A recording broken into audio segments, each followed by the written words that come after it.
Hailing frequencies open, and welcome to Star Trek Discoverage, the live podcast that boldly goes into excruciating detail about this week's episode of Star Trek Discovery.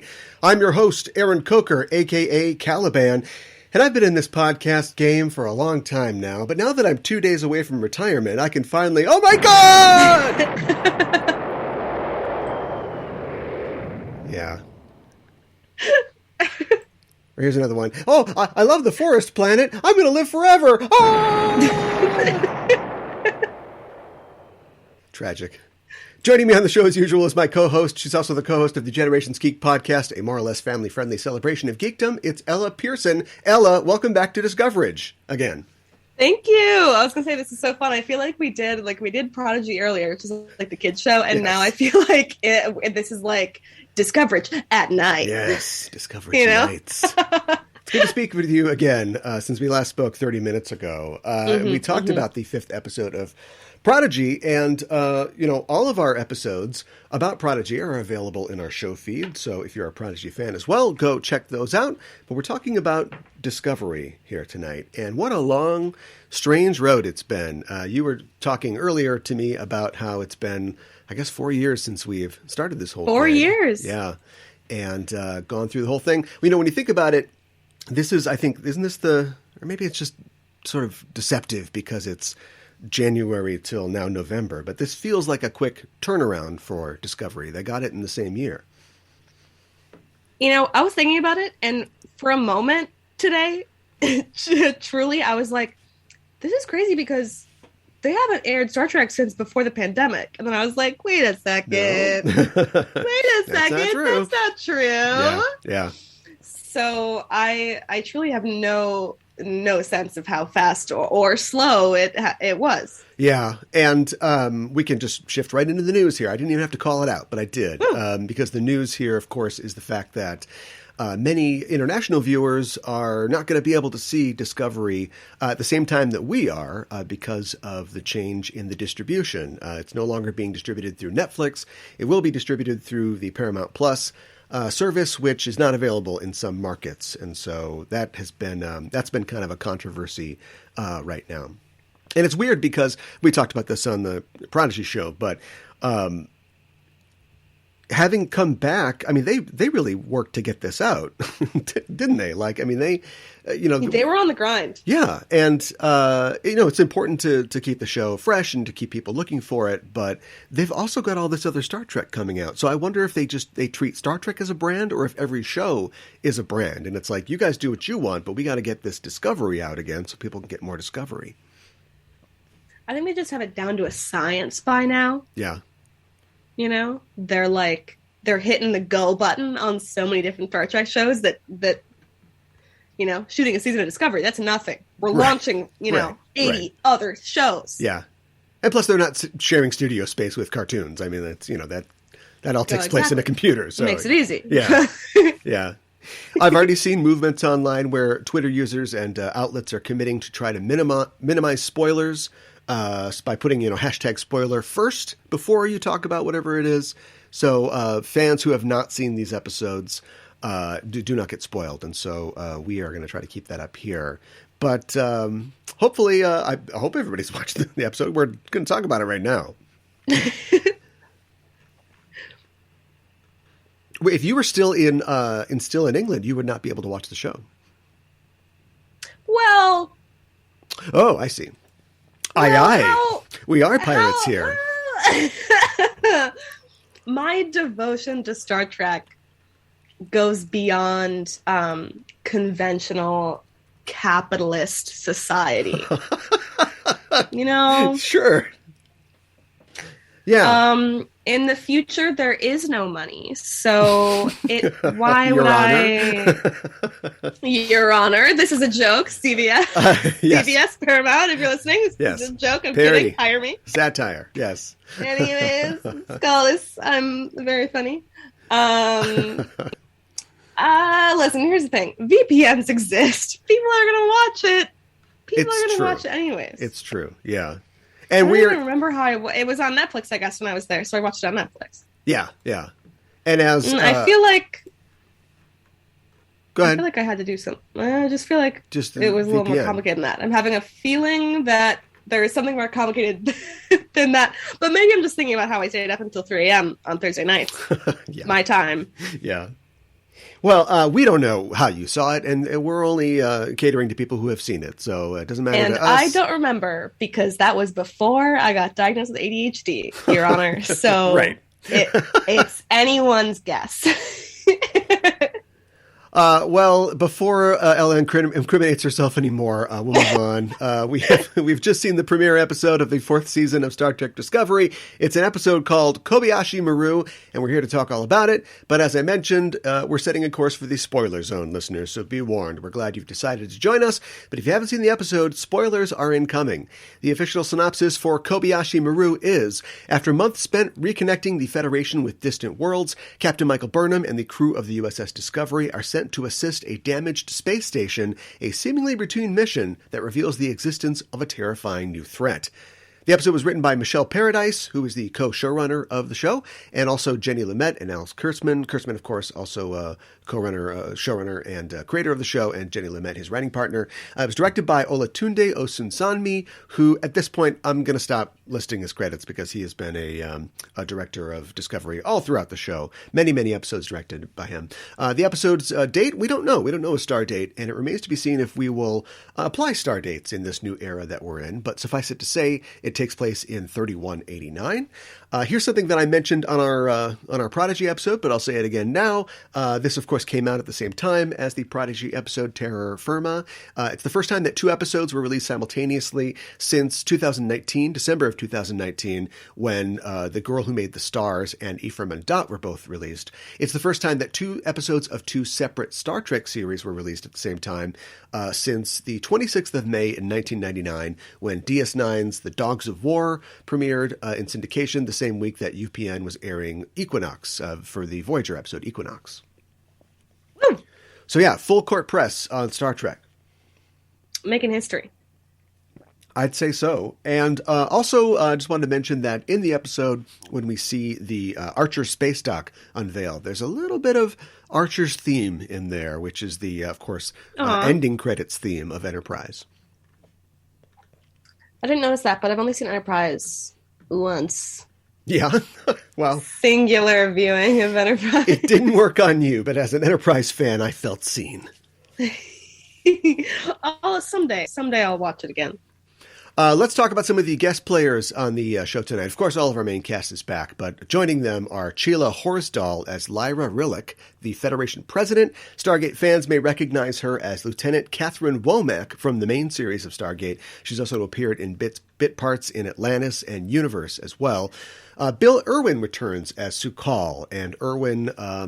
I don't know what to say about the guy. I mean, he's got so many credits to his name and he's an amazing performer. Although I will say that since the last time I saw him on Discovery, I did see him in Popeye. I watched Robert Altman's Popeye for the first time, and he has a sort of major role. I think that's one of his first film roles.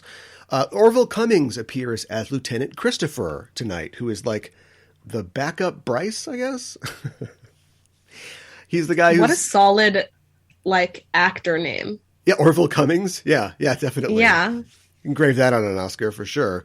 Yeah. Luca Douglaris reappears as Leto, and Ake Hernandez is back as Kahim tonight, and Rodrigo Fernandez Stoll appears as Nahlis.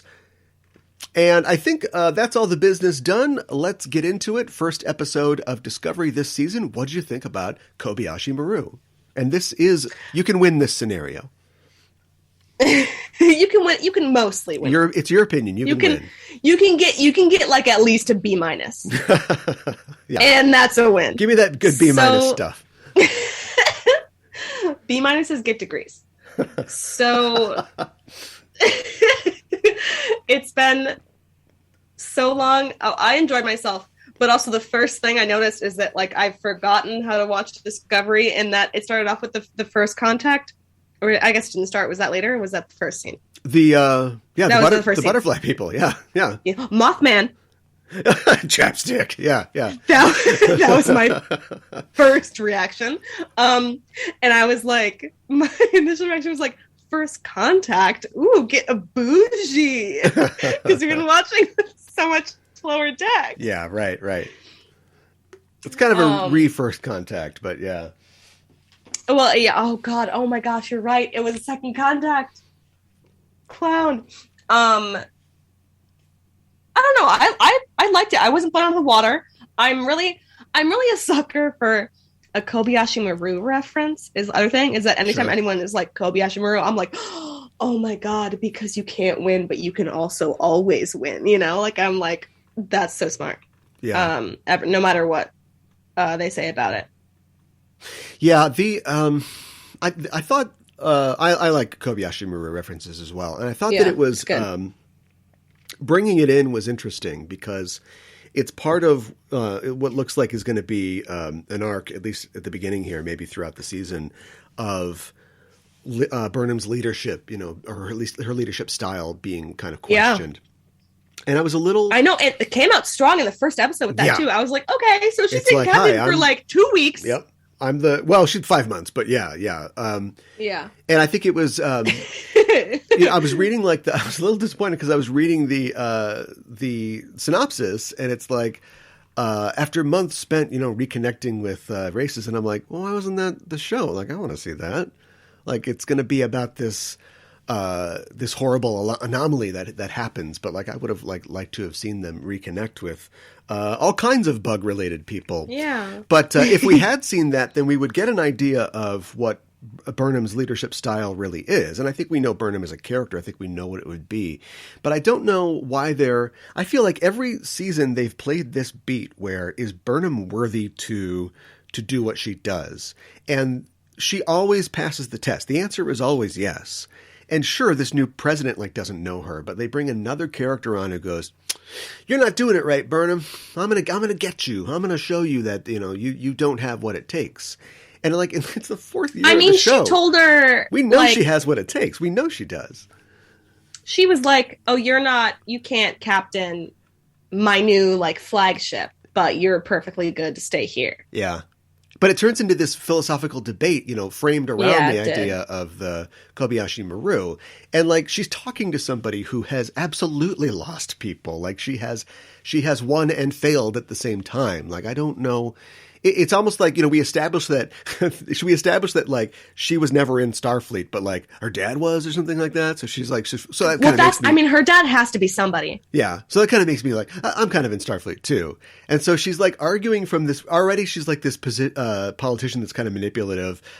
She thinks that she's military, but she's really not. That's a thing that you get in war movies a lot, where the soldiers are being commanded by, the commander in chief, but he or she doesn't know really what the stakes are. You don't know what it's like out here. You don't know what it's like. Yeah, the same blood and the same mud. Yeah. And so to set that up and are we supposed to like this president? Immediately she's like, I don't know if you can do it. We're not supposed to like her. Yeah, because who in their right minds? We ended up liking Salt and Pepper though.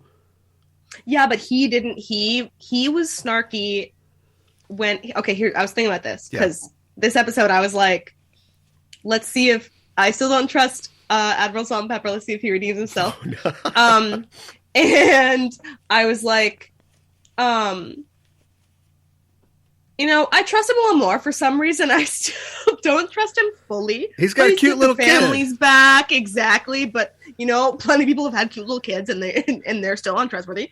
And but with her, I was like, I spent all my distrust of authority last season on Admiral Salt and Pepper when I should have saved it for her. Right. Because even if you don't think that Burnham is worthy to captain your special new whatever ship, who in their right minds is questioning the captain? She is... They are down to the second saving lives out here. Yeah, they lost 3 people, and she's questioning Burnham. She's on her way out the door. Yeah, you can't argue with her results at this point. No, and I also she was like, "Yeah, I'll just come along to it's like a ride along, And yeah, the mayor goes in the squad car and is like, "Are you sure that you want to run into that burning building?" Yeah, and I think I think this show has the tendency to overplay beats sometimes just to make sure that you're paying attention. I think that when the president comes along or wants to come along, it's unorthodox, but Yeah, I think Burnham could have been in the like, first place. okay, this is like nice, it's a chance to show that, we have she could have seen the positive side, but immediately they're already playing that, they're playing the end where it's like, this doesn't happen. This is not a good idea. This is, That's interesting that you said that, because I had the thought during this episode, I was like, I don't think that they meaning the Discovery creators, and this is with peace and love and all due respect, and it's a good show. But I have to say that every time I criticize it, because I don't want anyone to think that I don't want anyone to think that I'm on the side of like the negative men on Star Trek Twitter. Like I am not part of that, but I do think that they need to trust their audience a little bit more, because there was more than one moment in this episode, like just this episode today, where I was like, you don't have to drive the point home over and over again, right? Yeah. Like we understand, we know. Yeah. Like when Stamets is like, "Is Adira okay?" And then he goes, "And Tilly and all of the others." It's like we understood that Stamets only his first, like he cares about Adira first and foremost, and the other people on the mission are secondary. Like, and we knew that probably before he said that, and we knew that when he asked about Adira in the middle of an emergency. So I don't know. Yeah, I wonder where that comes from, because, we've all been watching, and they've been writing genre TV for years and years and years and years, and we know that there are connections between the characters, and it's just, this is a new episode of a new season.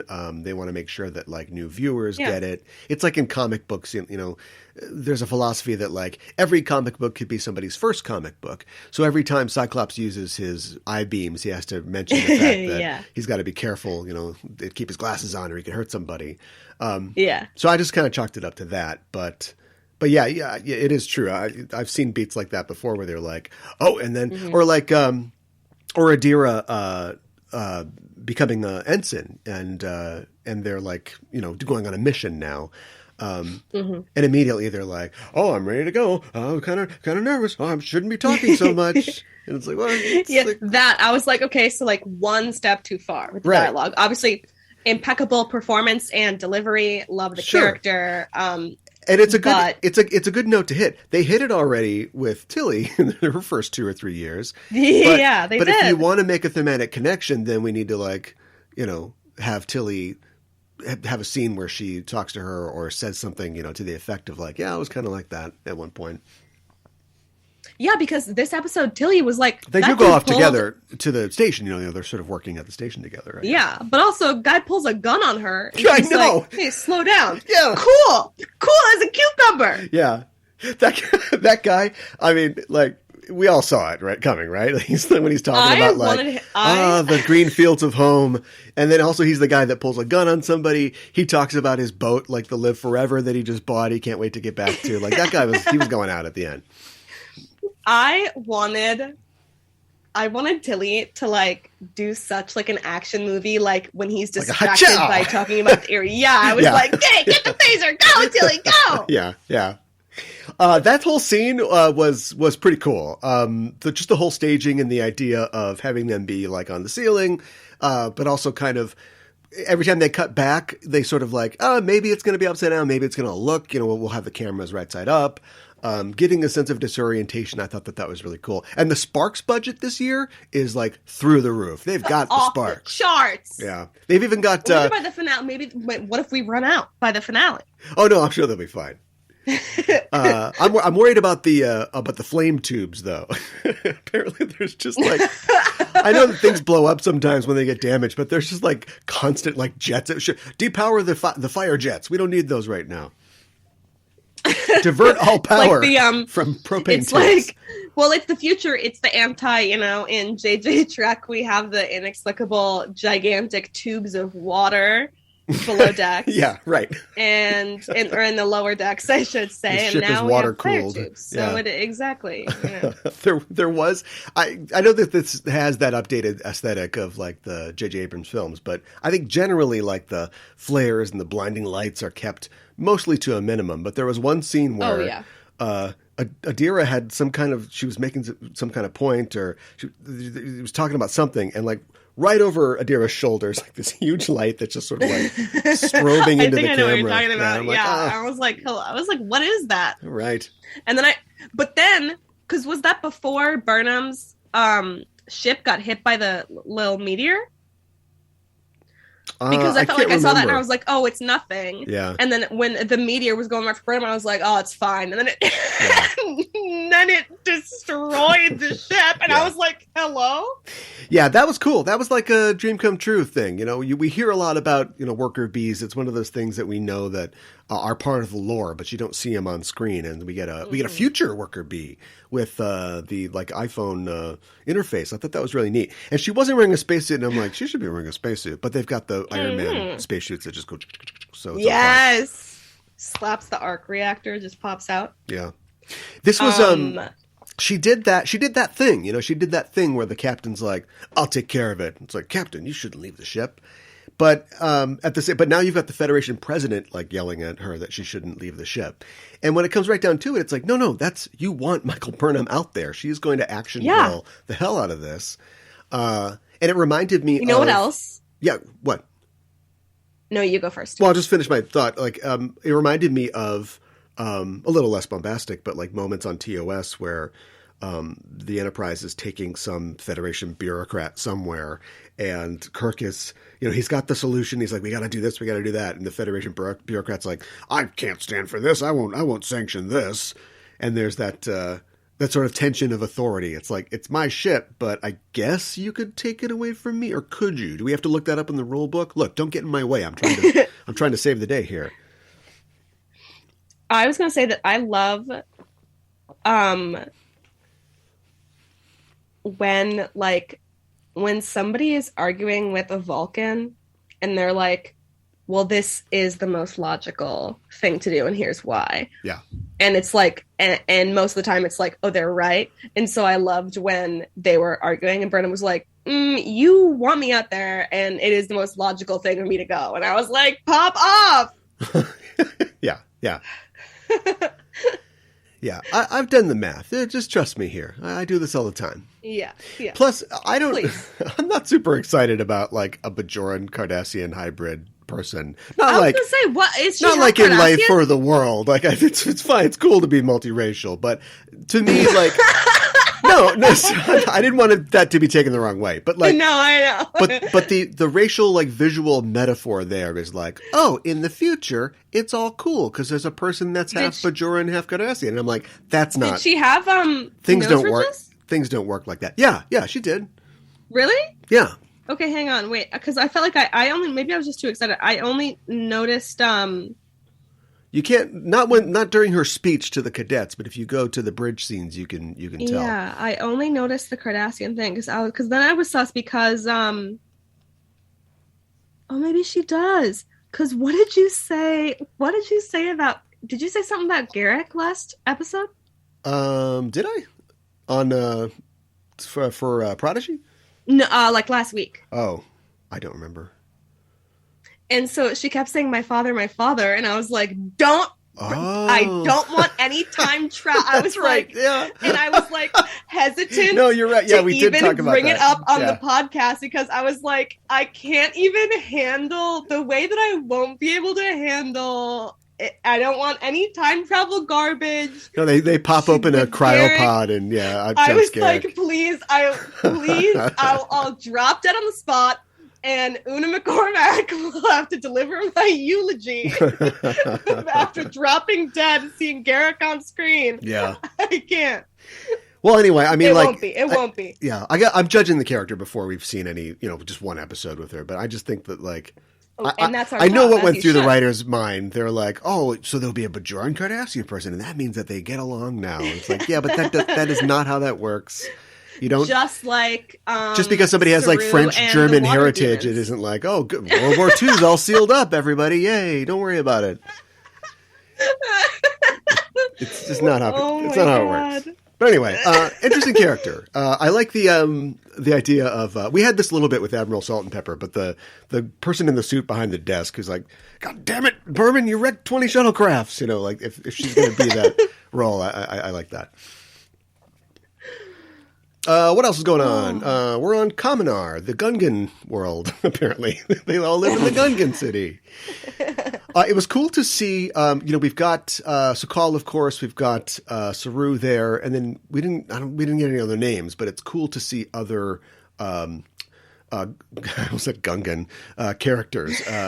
But other people of their race and like different sort of looks, body types, and I hope that we it kind of seems like they're getting ready to pull Saru out and put him back on Discovery, but I would like some more scenes on Kaminar. That'd be great. And I have to, this is a little, you're gonna have to stick with me here. The earlier episode tonight, I referenced Taylor Swift, and now this is a similar tangent. Oh boy. But I've been Seinfeld is on Netflix. Recently put on it. So I've been watching Seinfeld for the first time. And today when I was watching Disco, I was like, why do Saru and Kramer move the same way with their creepy, tall, lanky bodies? Oh boy. You know what I mean? Yeah, I'm going through it already. Who's the George? Who's Elaine?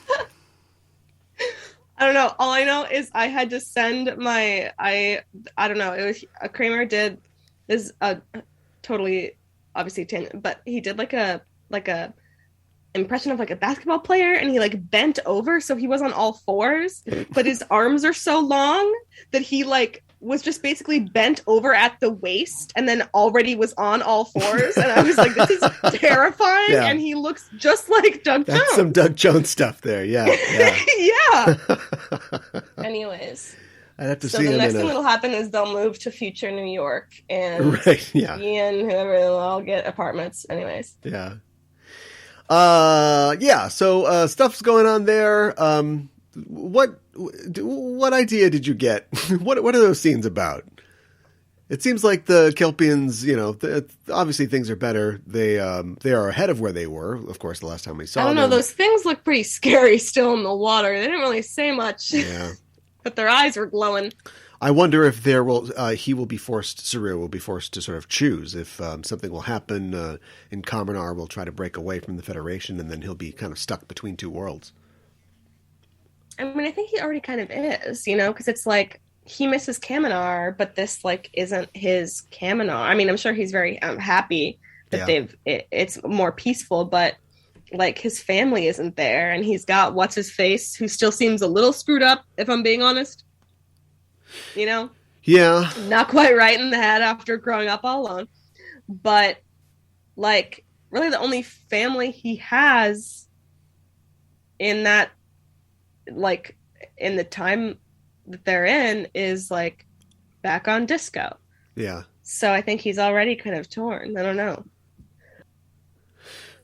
Yeah, I wonder if there is more of Sukal's story to tell about his, because I'd imagine like, he figures it out, right? Like people don't disappear when you tell them to. When you say arch, nothing happens. But I wonder if there's more sort of integration for him to do. He's like over 100 years old, isn't he? I don't know, because when they were there, it was like, oh, the child. Then it was like, oh, but he's been here for like a hot second. Yeah, but something about the nebula like kept him alive. So it's not really his. He has friends. Kaminar either. Yeah. Yeah, but he was never on Kaminar in the first place, right? He was just alone his whole life. Yeah. Well, I mean, he grew up in his storybooks or whatever. This is a weird show. He heard stories. This is a really weird show. When you think about it. But that's good, though.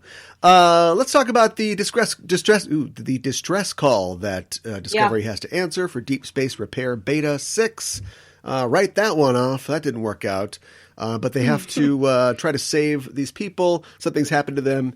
It's clear that it's some kind of gravimetric anomaly. Some kind of disturbance happens.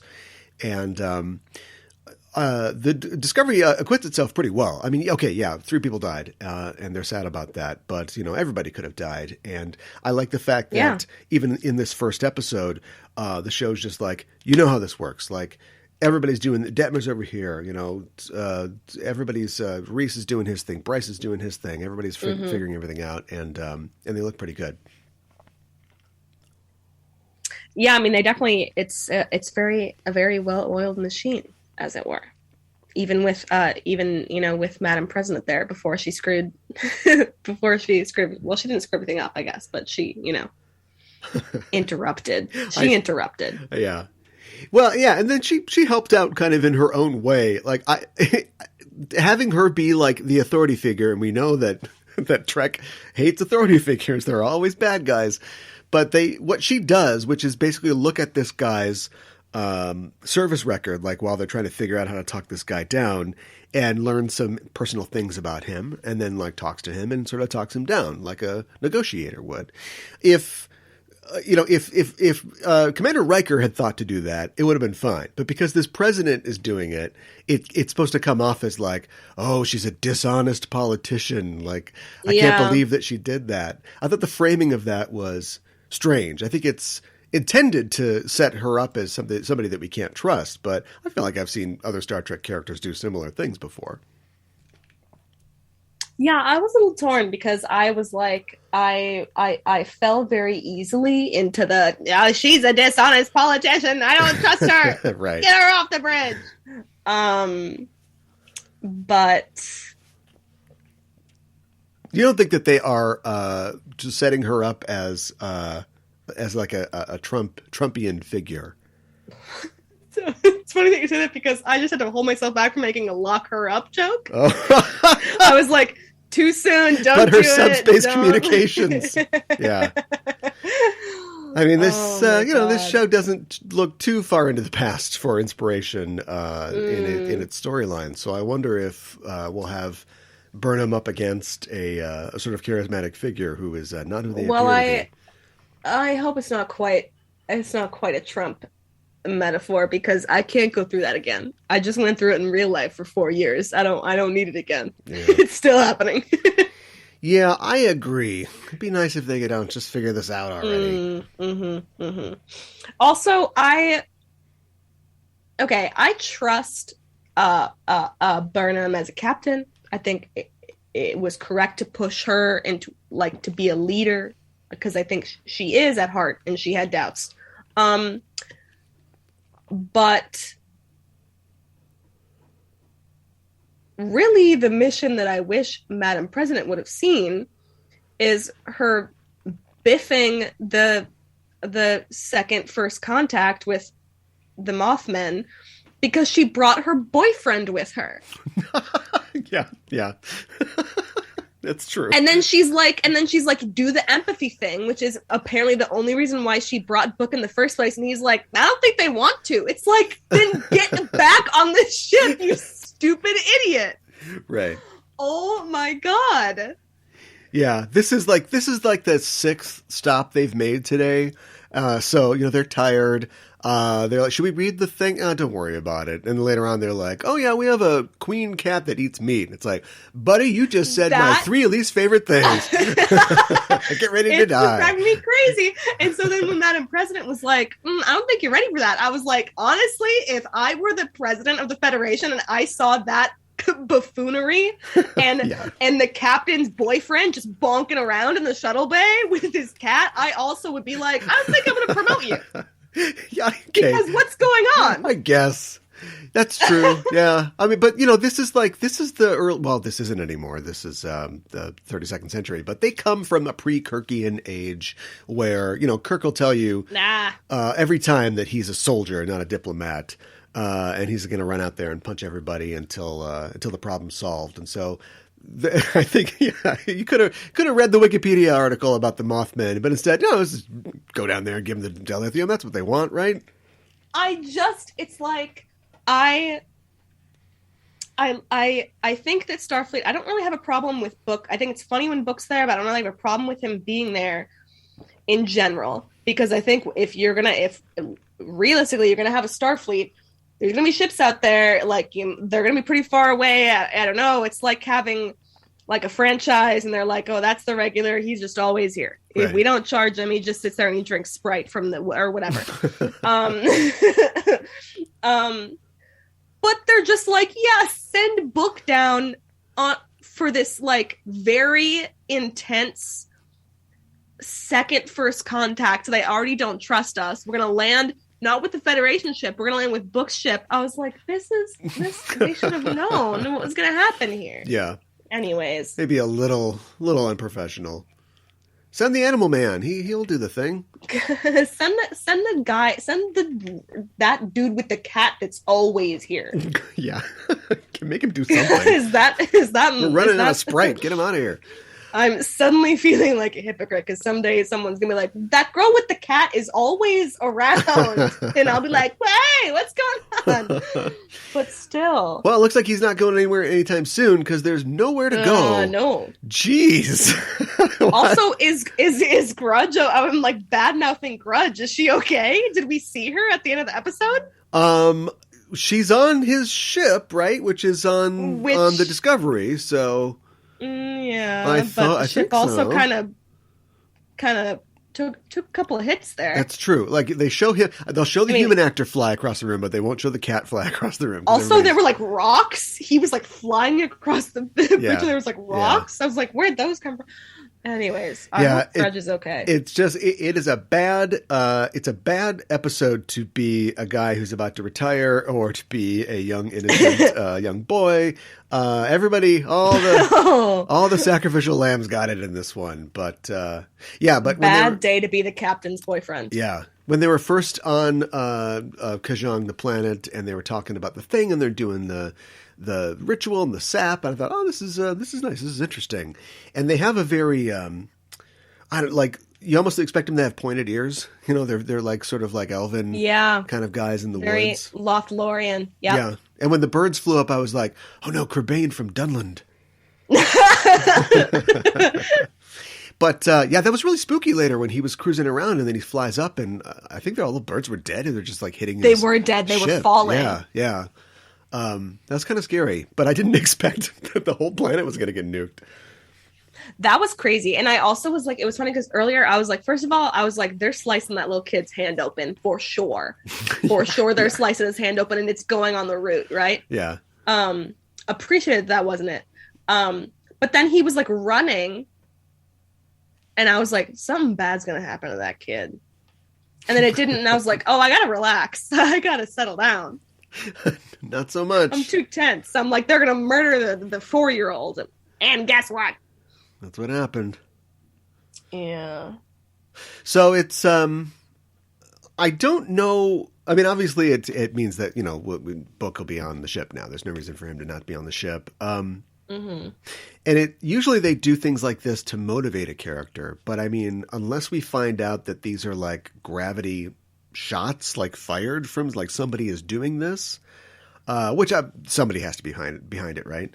Yeah, 100%. That'll be the person that, like, you know, now he's on, he's looking for justice. You know, he's looking for for satisfaction. So we'll see how soon that sort of comes out in the story.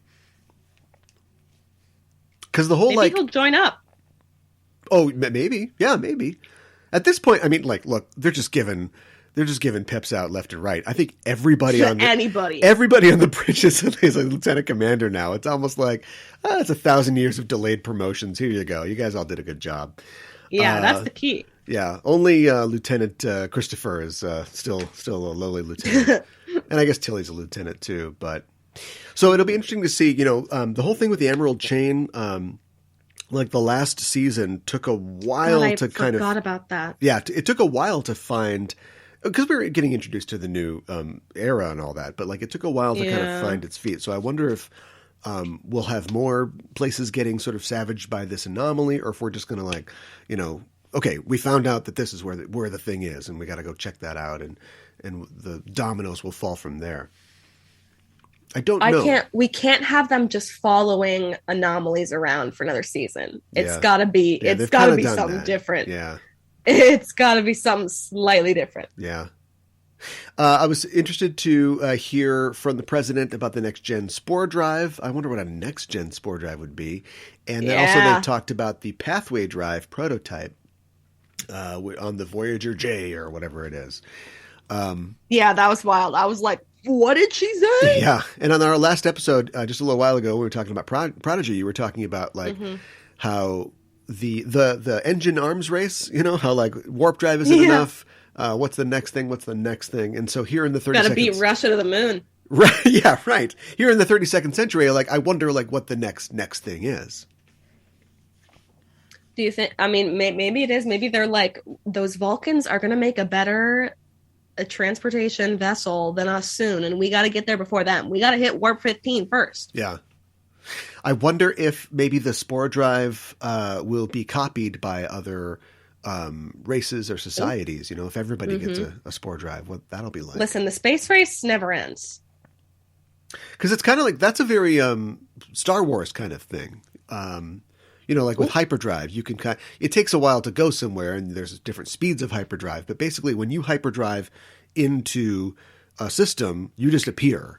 You know, so it isn't like our long range sensors detect, you know, a fleet of ships coming. Like you just kind of show up. So if like the Klingons and the Romulans and everybody gets a Spore Drive, then suddenly it becomes like a lot more exciting galaxy. I won't pretend to know anything about the intricacies of Star Wars, but it would be a little bit more of a Western if people could just show up unannounced, right? Because it's not like exactly they're up on the hill. They're like they're coming. That's kind of interesting. They're coming. You got 5 minutes. It's not that I want to see more violence in the Star Trek galaxy, but how dare you?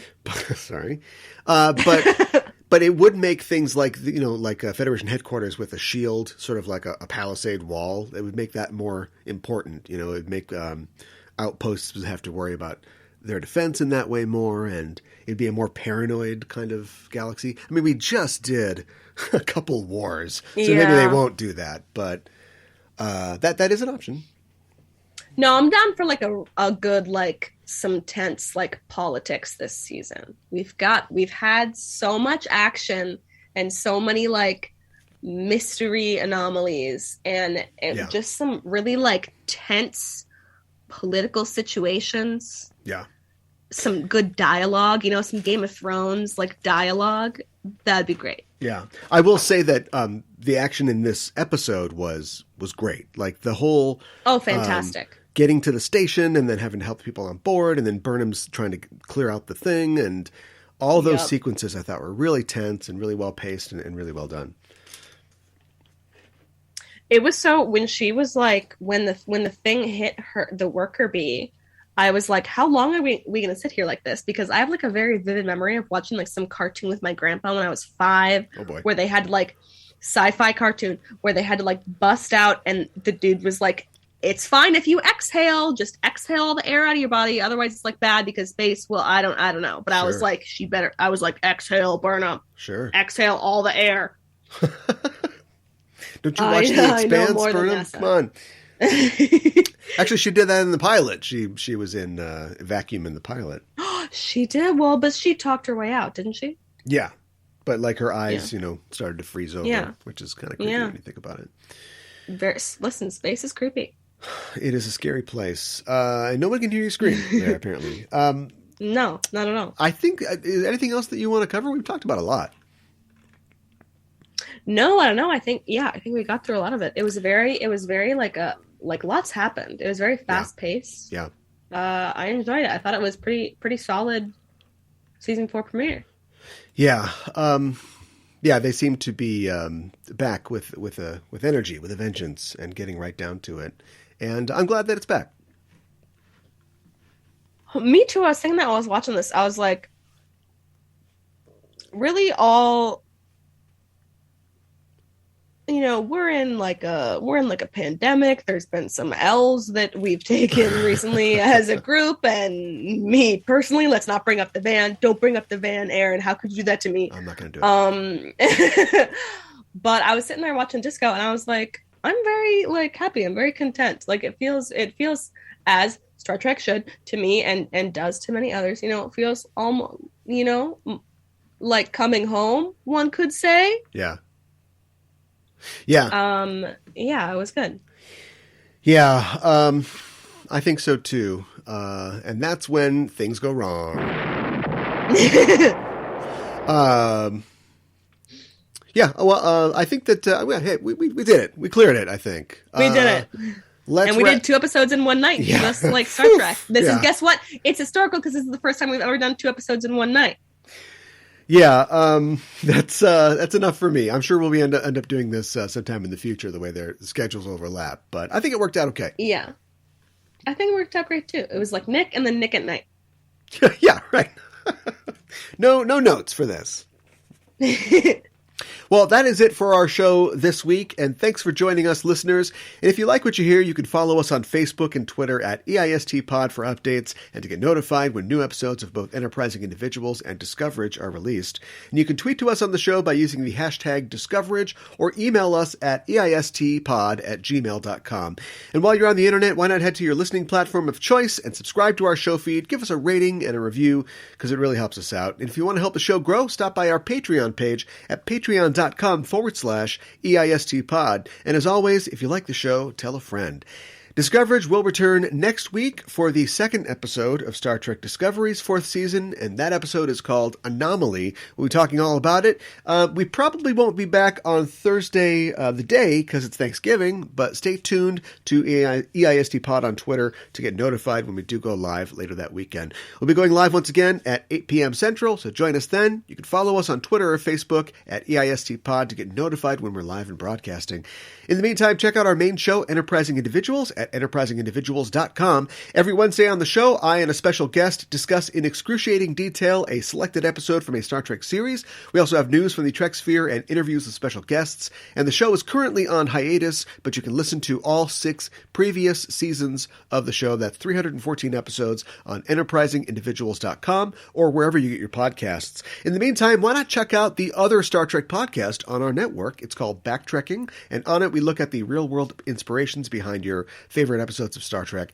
On this week's episode, just in time for Thanksgiving, my co-host Gooey Fame and I are talking about the 1987 John Hughes film Planes, Trains, and Automobiles, and we are comparing it with the DS9 episode The Ascent. They're both stories of 2 people struggling with travel mishaps and with each other. You can find Backtrekking at Backtrekking on Twitter or wherever you get your podcasts. Ella, thanks as always for joining me to talk about tonight's episode of Discovery and remind people where they can find you online. Thank you. My home podcast is called Generations Geek. So you can find that wherever you listen to podcasts and on all social media. And my personal accounts are at Gondar Gold. That's awesome. And that's it for us. I want to say happy Thanksgiving to everybody. And we are signing off. This is Aaron for Ella saying live long and prosper.